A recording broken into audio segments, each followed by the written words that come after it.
매년 10월 첫째 주일은 세계교회가 함께 지키는 세계 성만찬 기념주일입니다.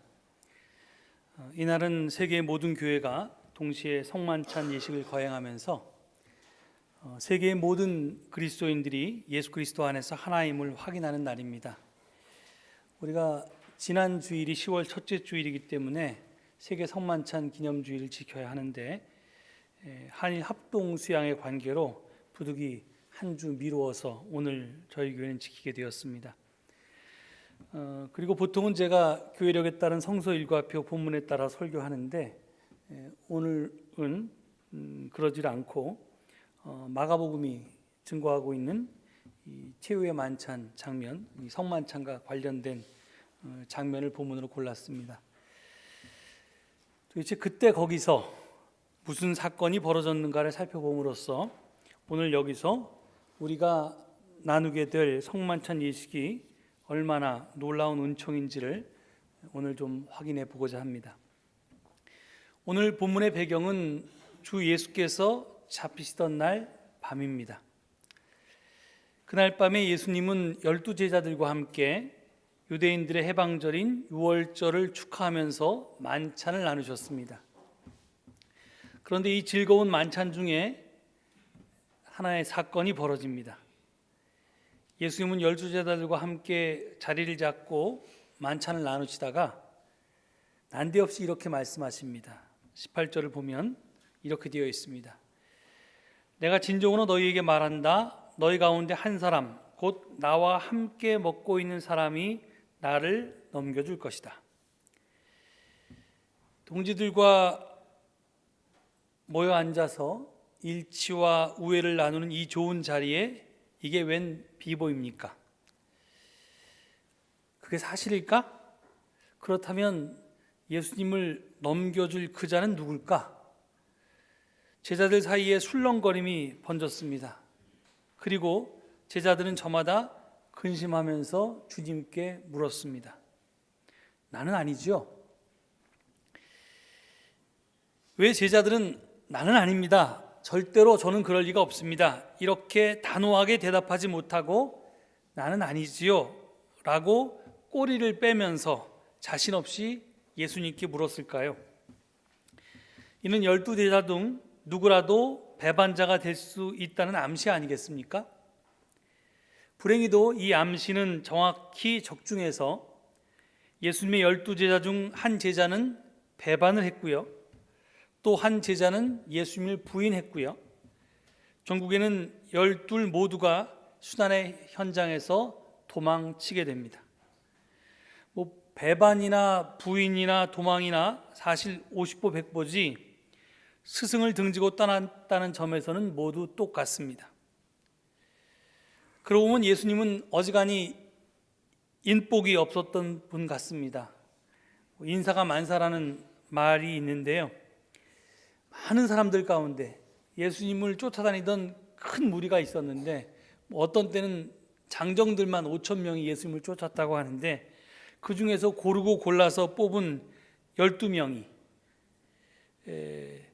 그리고 그 12명과 3년 동안이나 24시간 동고동락하면서 이렇게 함께 지내왔는데 공생애를 예수님이 가장 그들을 필요로 했던 시간에 그 12명의 제자들이 헌신짝 버리듯이 자신을 등지고 떠났으니 참 예수님의 사람 보는 눈도 어지간히 없었던 것 같습니다.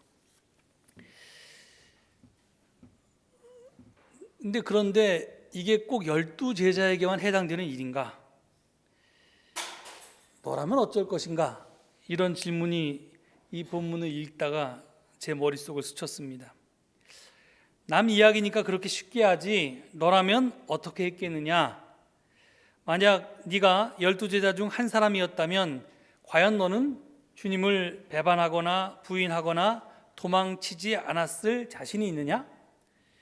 너라면 순환의 현장에서 도망치지 않고 죽음의 십자가 끝까지 주님을 쫓았을 수 있겠느냐? 이런 물음을 스스로에게 물으니까 좀 대답할 말이 궁색해졌습니다. 누구나 다 주님의 영광에는 참여하고 싶어 하면서 순환의 십자가는 함께 지는 것을 꺼려하기 때문입니다. 하여튼 공생의 3년 동안 자신을 따르고 자신과 함께 동고동락했던 제자들의 배신을 예견하면서 예수님의 심정은 얼마나 쓰리고 아팠을까요? 가장 가까웠던 제자들에게 배신당하는 당신의 처지가 얼마나 비참하게 느껴졌을까요? 그런데 이 물음을 던지며 고개를 들지 못하는 우리에게 오늘 본문은 기쁜 소식, 복음, 굿뉴스를 전하고 있습니다.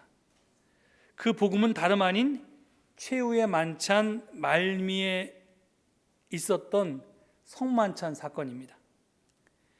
예수님은 빵을 들어서 축복하시고 제자들에게 떼어 나누어 주십니다. 22절을 보면 받아 먹어라, 이것은 내 몸이다, 이렇게 말씀하십니다. 또 이어서 잔을 들어서 감사의 기도를 올리신 다음에 잔을 돌립니다.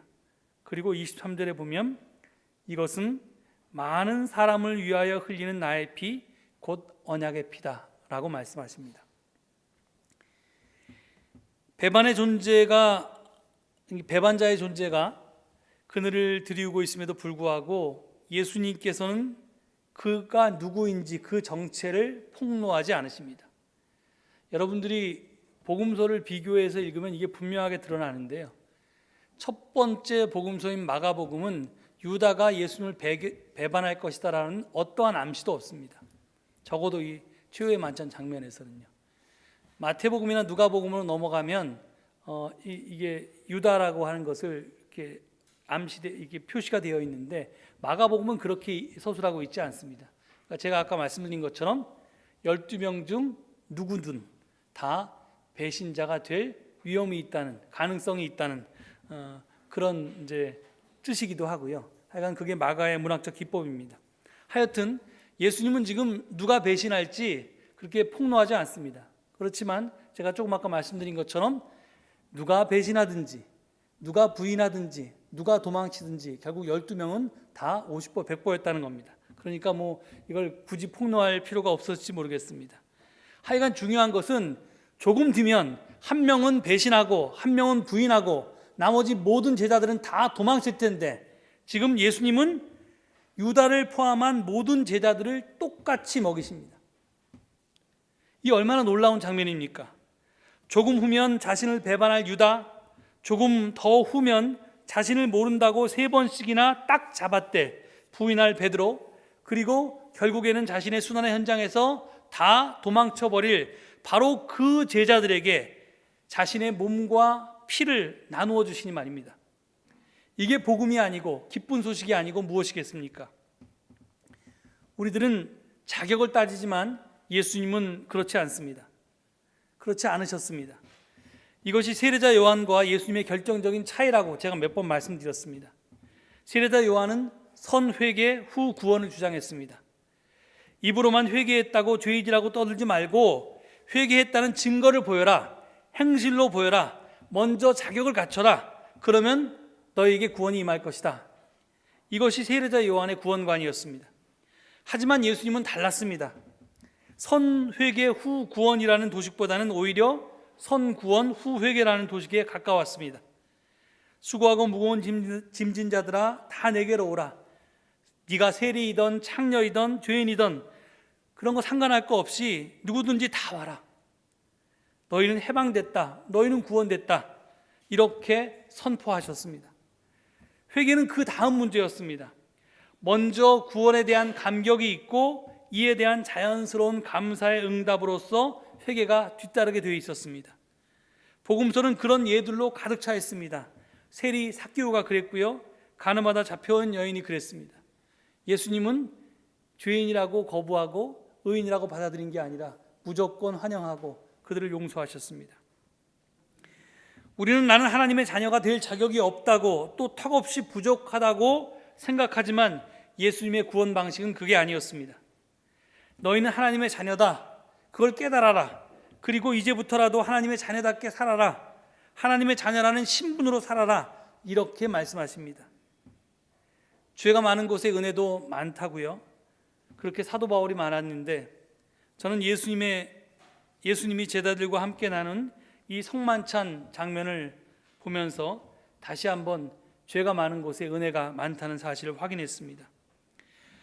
내가 죄인이라는 것을 깨달은 자가 자격이 없음을 자책하면서 감히 예수님의 초청에 응해서 성만찬에 참여했을 때 받는 은혜와 나는 의인이다, 나는 자격이 있다고 자부하면서 주님이 나를 성만찬에 초대하는 것은 너무나 당연하다고 생각한 그런 생각을 가지고 있는 사람이 성만찬에 참여했을 때 받는 은혜가 아마 하늘과 땅 차이일 것입니다.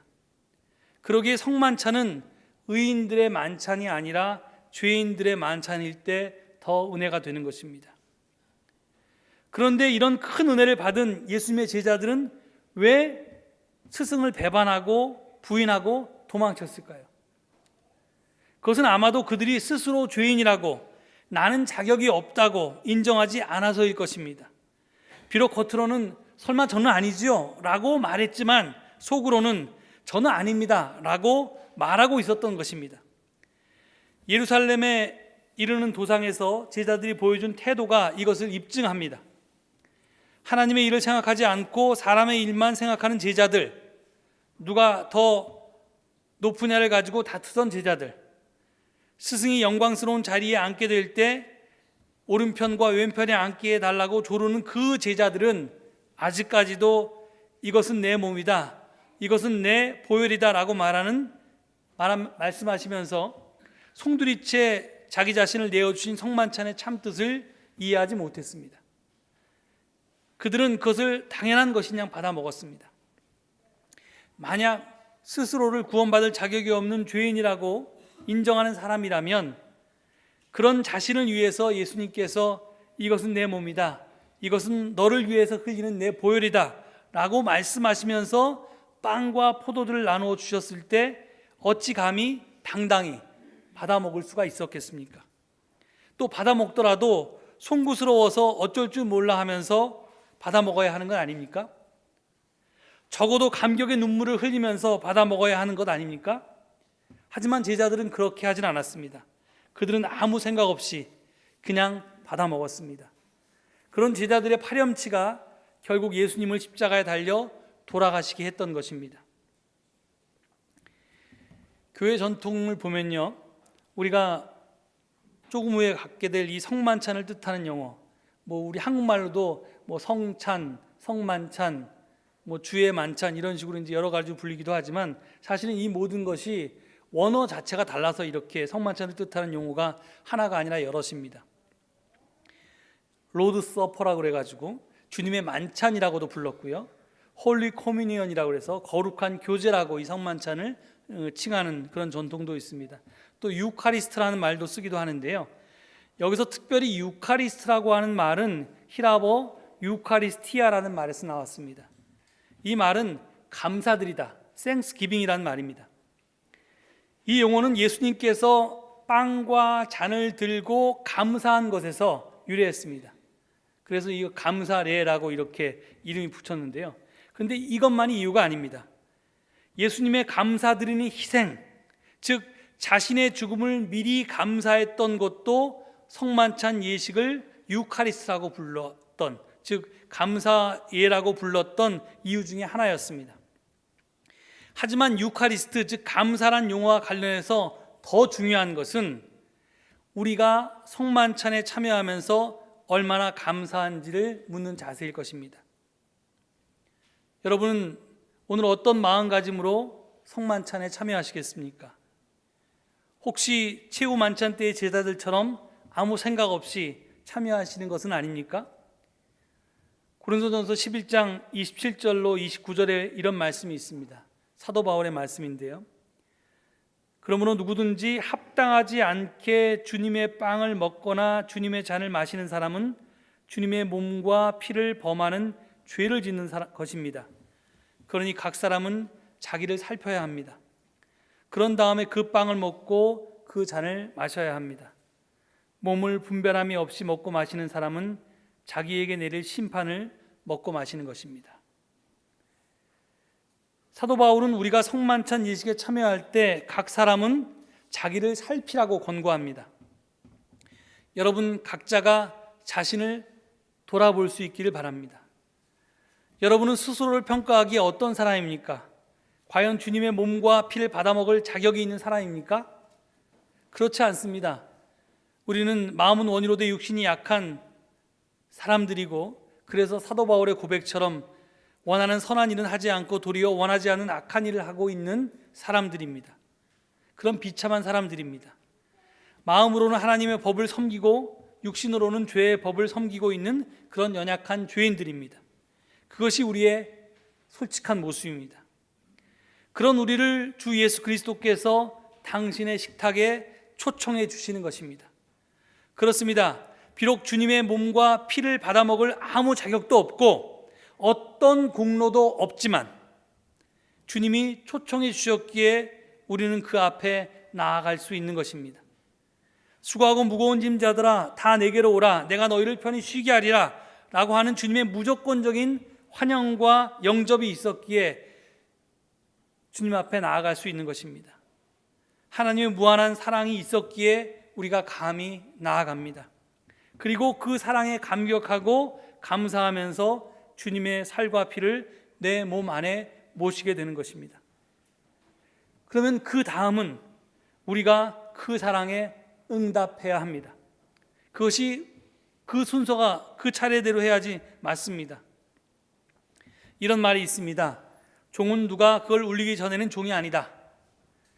노래라는 것은 누군가 그것을 부를 때까지는 노래가 아니다. 사랑은 그것을 표현할 때까지는 사랑이 아니다. 여러분은 어떻습니까? 이제 여러분이 성만찬을 통해서 받게 될 감사와 감격을 어떻게 표현하시겠습니까? 표현되지 않은 사랑은 사랑이 아니듯이 응답하지 않는 감사는 진정한 감사가 아닙니다. 주님께서 우리의 자격을 묻지 않으시고 우리를 무조건 받아들이신 것을 인정한다면 우리 역시 이웃의 허물을 덮어주고 받아들여야 할 것입니다. 주님께서 죄인인 나를 용서하셨다는 사실을 감사하신다면 나 역시 형제자매를 용서할 수 있어야 할 것입니다. 주님이 값없이 당신의 살과 피를, 당신의 생명을 나에게 나누어 주셨다면 나 역시 값없이 내 가진 것을 이웃들과 나눌 수 있어야 할 것입니다. 이것이 성만찬의 기본 정신입니다. 이것이 하나님의 뜻을 하늘에서와 같이 이 땅에서 이루는 비결입니다.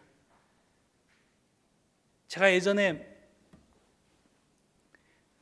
미국에서 유학할 때인데 향림교회에서 국악찬송 창립 50주년이라고 국악찬송을 만든다고 찬송가 가사를 응모한다고 그래서 제가 그때 제가 은혜가 넘치던 시절이었던 것 같아요. 그래서 한 10곡 정도 이렇게 찬송가 가사를 적어서 보내줘서 그 중에 한 대여섯 곡이 당첨이 돼서 지금 향림교회 국악찬송에도 실려 있고, 어떤 곡은 성공회에서 공식적으로 부르는 성공회 찬송가에도 제가 작사자로 되어 있는 곡도 있습니다. 제가 뭐 그런 사람입니다.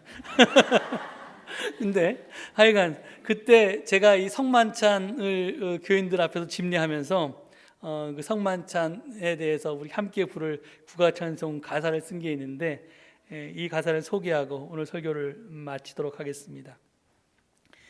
함께 떡을 나누자 너 위한 내 몸이니, 함께 잔을 나누자 너 위한 보혈이니, 함께 떡을 나눌 때 주와 나 한 몸 되고 함께 잔을 나눌 때 너와 나 하나 되리. 이제 세상을 향해 힘차게 나아가세. 나 가진 것 나눌 때 주의 사랑 퍼지리. 주가 희생했듯이 우리 서로 위할 때 주의 나라 이 땅에 누룩같이 번지리. 오늘 우리가 함께 나눌 이 성만찬 통해서 이런 은혜를 누리시는 여러분 모두가 되시기를 축원합니다. 기도하시겠습니다. 하나님, 오늘 세계 성만찬 기념주의를 맞아서 우리가 성만찬 예식을 행하려고 합니다. 이 예식을 대하는 우리들의 마음이 그저 매번 아무런 감동 없이 맞아들이는 것이 아니라 진정으로 자격 없는 우리를 초청해 주신 하나님의 사랑에 감격하면서 나를 위해서 당신의 모든 것을 송두리째 내어주신 예수 그리스도의 사랑에 감사하면서 참여할 수 있는 저희가 되게 하옵소서. 또 그 은혜를 누렸으니 이제 세상에 나아가 그 은혜를 나누는 자로 살아가게 하옵소서. 감사드리며 예수 그리스도 이름 받들어 기도 올립니다. 아멘.